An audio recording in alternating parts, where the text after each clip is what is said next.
If you haven't yet watched parts 1 and 2, I highly recommend you check those out before continuing. The total currency in circulation is now 20 bolivars. However, as we know, increasing the currency supply increases the amount of currency competing for a finite amount of goods. To accommodate for this, prices go up in all sectors of our economy.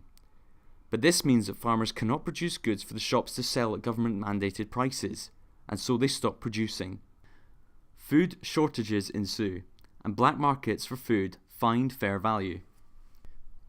Despite increasing the amount of money in our economy tenfold, people cannot afford anything and are starving.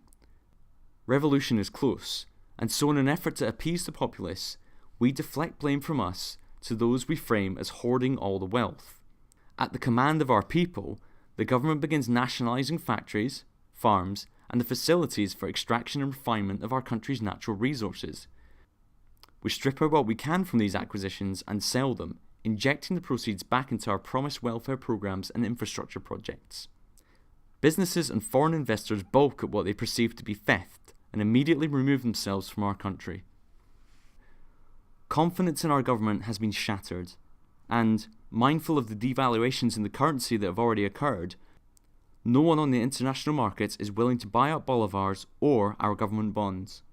Instead, they wish to sell bolivars as quickly as possible, at any price. The foreign exchange rate skyrockets. Any debt that we, our people, or our people's businesses had denominated in foreign currencies has just increased exponentially, and all confidence in our currency has been lost. We need foreign money desperately.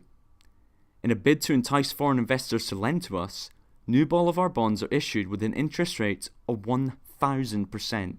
In order to pay for this, new currency must be printed. Our currency base increases to 1,000 bolivars. Meanwhile, in the real economy, the vicious cycle of increasing prices and decreasing production continues.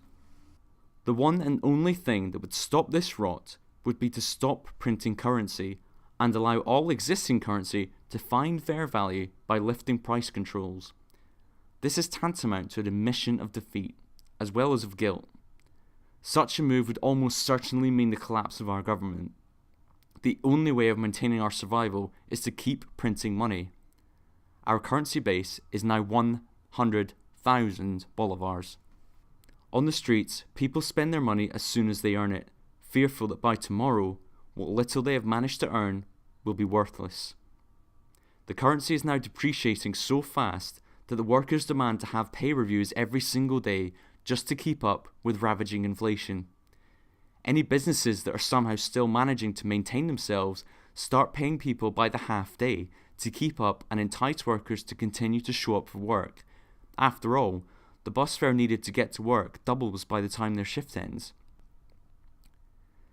People are scrambling to buy anything physical: food, firewood, scrap metal, bricks, anything that will hold value for more than one day. Now, nobody will sell anything in exchange for the currency. This is the death knell for our bolivar, and finally, the currency fails. Economic, governmental, and societal collapse is all but guaranteed in a scenario such as this, and sadly, some of this is what we are witnessing in Venezuela. I bought these Venezuelan notes recently. As of the 20th of August, this series of notes are no longer legal tender. Instead, the strong bolivar has now been replaced with the sovereign bolivar. Effectively, the central bank has chopped off 5 zeros off the old bolivar and rebranded it in a game of smoke and mirrors. I bought these to illustrate a point. In 2008, this 500 bolivar note would have easily bought you 3 ounces of silver.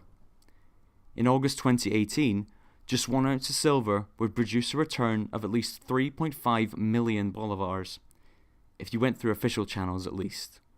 On the streets, this figure could easily reach 10 or even 20 million bolivars. What began as a poorly disciplined socialist government overpromising on what was possible has resulted in over 2 million people fleeing the country and tens of millions being thrown into abject poverty. The average Venezuelan has lost more than 10 kilograms in body weight in the last 3 years, and it is far from over.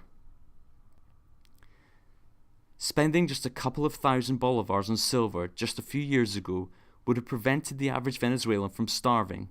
And let's not pretend otherwise. People are starving. By some accounts, just 1 ounce of silver might buy you as much as 6 months of food. So when we stackers say we stack silver to protect our wealth, we are not crackpots, conspiracy theorists, or paid shills.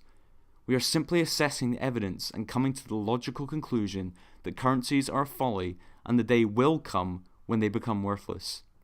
If it doesn't happen in my lifetime, I can die happy knowing that my children and grandchildren will be protected. And I got to have fun playing with shiny things.